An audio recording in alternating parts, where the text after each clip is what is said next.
नमस्कार, जय महाराष्ट्र। बघूया आजच्या ठळक बातम्या। जनावरे खरेदी विक्रीवर मुस्लिम खाटीक बांधवाचा बहिष्कार। राजूर येथील शेतकरी अडचणीत, तत्काळ न्याय देण्याची मागणी।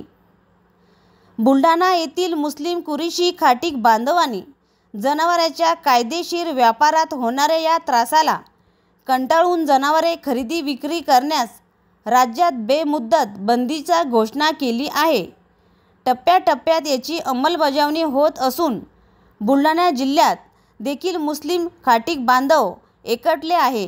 20 जुलैपासून जिल्ह्यात बाजारातून जनावरांची खरेदी विक्री करणार नाही अशी घोषणा 19 जुलै रात्री बुलढाणा येथील जोहर नगर येथे आयोजित बैठकीत घेण्यात आले आहे। या निर्णयामुळे शेतकरी बांधवाच्या अडचणी निश्चित वाढल्या आहे, कारण 19 जुलै रोजी देऊळगाव राजा येथील व्यापाऱ्यांनी बाजार समिती शेतकऱ्यांची येणाऱ्या जनावरांची खरेदी बेमुदत बंद केली आहे। आता टप्प्याटप्प्यात जनावरे खरेदी व विक्री बंद असल्याने शेतकऱ्याला अडचणीत वाढ झाल्याचे चित्र दिसून येत आहे। तर सरकारने तत्काळ शेतकऱ्याचे हिताचे निर्णय घ्यावे अशी मागणी होत आहे। या संदर्भात बुलढाणा येथील कुरेशी समाजातील व्यापाऱ्यांनी AP न्यूज महाराष्ट्राला दिलेली ही प्रतिक्रिया। तसेच जालना जिल्ह्यातील राजूर येथील शेतकऱ्यांना अडचणी निर्माण होत आहे। बाजारात जनावरे आणली पण व्यापारी नसल्यामुळे अनेक अडचणी निर्माण होत आहे। त्यासाठी राजूर येथील शेतकऱ्यांनी होणाऱ्या अडचणीवर शासनाकडून तत्काळ निर्णय घेऊन शेतकऱ्यांना न्याय द्यावा अशी प्रतिक्रिया शेतकरी देत आहे। मी AP न्यूज महाराष्ट्रासाठी पूजा कायंदे। अब्दुल सत्तार कुरेशी आज या ठिकाणी आज एक मीटिंग घेण्यात आली आहे आणि त्या मीटिंगमध्ये असं ठरवलं गेलं आहे, कुरेशी समाज व पूर्ण मुस्लिम समाज यांच्याकडून हा निर्णय घेतला गेला आहे का आम्ही येत्या 20 तारखेपासून खरेदी विक्री जनावरांची हे बंद करणार आहे आणि शेतकरी बंधू याच्यात अडचणीत सापडणार आहे। कारण त्याला असं असतो का शेतकऱ्यांकडे जे जनावरं असतात, जे फक्कड होऊन जातात, जे निकामी होऊन जातात, ते बाजारामध्ये विकून आपल्या मुलांचं शिक्षण व आपला कुटुंब चालवण्याचं काम व आपला शेताचा सामान वगैरे व शेतपेरणीचा सगळं साहित्य खरीदण्यासाठी हे जनावरं मार्केटमध्ये विकताय। परंतु काही बजरंग दलचे लोक या लोकांमुळं हे जेव्हा गाडी निघते तेव्हा ते माल धरून घेतात आणि तो माल गौरक्षामध्ये जात आहे, पण नंतर तो काही दिसत नाही। पण या समजायला मार्ग नाही का हा माल जातो कुठं। आजपर्यंत सरकारने बी याचा शोध काही घेतलेला नाही आहे। तर माझी सरकारला विनंती आहे का त्यांनी गौवंश कायदा तयार केलेला आहे, परंतु मला असं वाटते हा घाई गडबडीमध्ये घेतलेला निर्णय असावा, कारण याच्यात शेतकऱ्यांचं व्यापाऱ्यांचं कोणाचाही विचार न करता हे कानून बळजबरीनं लादला गेला आहे।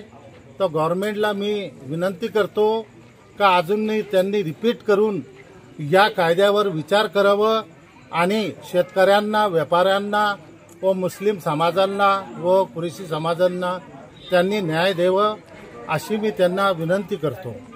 व्यापारी नाही, काही नाही, बैल मारतो, मला पैशाचं काम आहे, हे शासनानं आमची काळजी घ्यावी, दखल घ्या।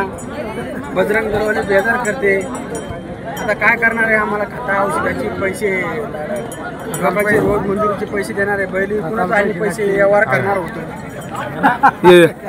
खताला पैसे लागते, औषधाला पैसे लागते,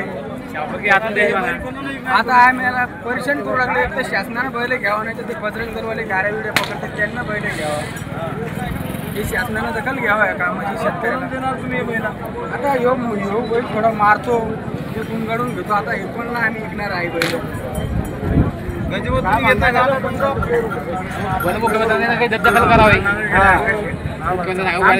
दखल घ्या, तुमचं काय म्हणणं आहे दादा? अरे मारणारी कशी घेऊ आम्ही? आम्हाला चांगलंच लागेल ना चालणारा. काय कारण आहे? कारण आता शासनाकडे आहे कारण.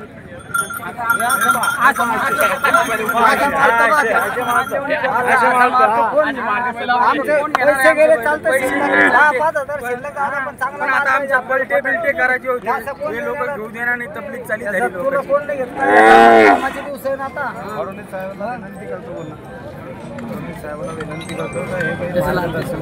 हा नाही बोल ना. हा दादा कुठले? चांद एक्को कुठून आणले पहिले? चांद येऊन चांदीहून का? विकले नाही का? इकले नाही बैल. घ्यायला कोण नाही, द्यायला कोण नाही, इकायला आणले कोणी, महाग आणा नाही, बाजारात 4-10 रुपये. अडचण काय? मागितले नाही कोणी व्यापारी? कोणीच नाही, कोणीच महाग नाही. व्यापारी काय म्हणते? व्यापारी म्हणते आम्हाला त्रास आहे बदलून दरवाजा घ्यायचा. घेतलं पुढे गाड्या सोडून घेऊन राहिले दाखले असताना. आता ह्यो बैल वास काही याला कोणी मी शेतीत नेऊ शकत नाही. 3दा बसतो दिवसात 3दा बसतो. हे बाजार कोणता आहे? राजूर गणपती बाजार. हे बैल आणले कोणी 60ला 50ला मागा. हा पैसे गिसे देणं आहे ना सगळ्याचे. आता काही ऊस नाही घेतात. तुम्हाला काय काम आहे? खत घेणं आहे, औषध घेणं आहे. व्हायला नाही गेले आता पैसे नाही ना हो. त्याला लागणं लोकांचे घेले. कितीला घेतलं होतं बैल? आपण गेलो ते 80ला. 80ला गेले 60ला मागून राहिले. 80ला गेले 60ला मागून राहिले. 60ला बी नाही मागू लागले. मग आता तुम्ही काय करून पहिला? आता काय सांभाळ नाही. आता अंगावर भाऊ आता कसे द्यावा लोकांचे पैसे. आता डोकं झालं. शासनाला ऐकणार आहे मी बैल. शासनाला घ्यायला वाटतं ना बाबा. आपण मी काय म्हणतो ज्याला बंद केलं ज्याला बंद केलं त्याला काय विषय असं काही ठीक आहे. सगळ्याला पण बैलाचा नाही घ्यायला तर म्हशीचं ते तर घ्यायला पाहिजे. पहिलं तर घ्यायला पाहिजे. मला पहिलं तुम्ही घेता का? नाही बाबा मला पाहिजे. घ्या ना. आम्ही व्यापारी सगळा माल घ्यायला बंद केला होता. आता करू काय याचा घरी बस काय ना अवतार जरा नाही. एक घ्यायचा नाही बदलून तर घ्यायला बी नाही द्यायला बी नाही ना. तो सडबाड बी करत का व्यापारी? काहीच करत नाही. ते घ्यायलाच नाही म्हणजे पळून जाते. कोण लावा ना ते कुठं पळू राहिले.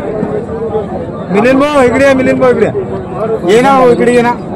बोला ना तुम्ही. बोला ना. लालका बाबा घेता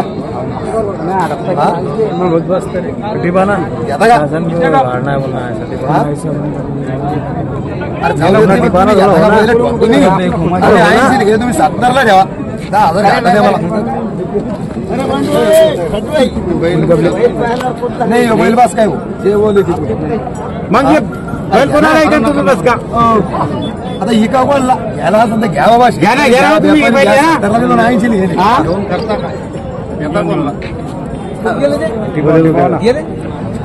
घुमा चारों तरफ. ऐका कोणी घ्याला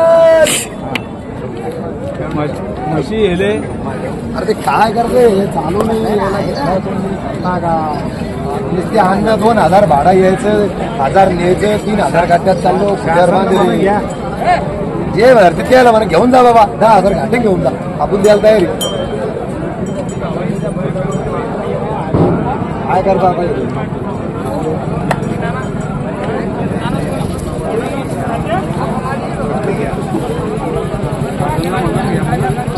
नाही घ्यायला तयार नाही. कोणीच घ्यायला नाही. ज्याला लागते त्याला घेऊन जा. शासनाला घ्यावं आमचे पहिले. जे धरते ते नाही घ्यावं. आम्ही द्यायला तयारी.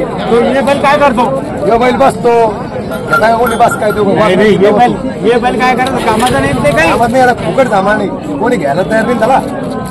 आता उघड आपण कोणाला फसू शकत नाही. आपण शेतकरी माणसं कोणाला पैसा दुसऱ्या शेतकऱ्याला पैसे टाकी घ्यायला. व्यापारी फसवतो मग. व्यापारी नाही फसवत. व्यापारी अरे बैल घ्यायला कोणी आहे का?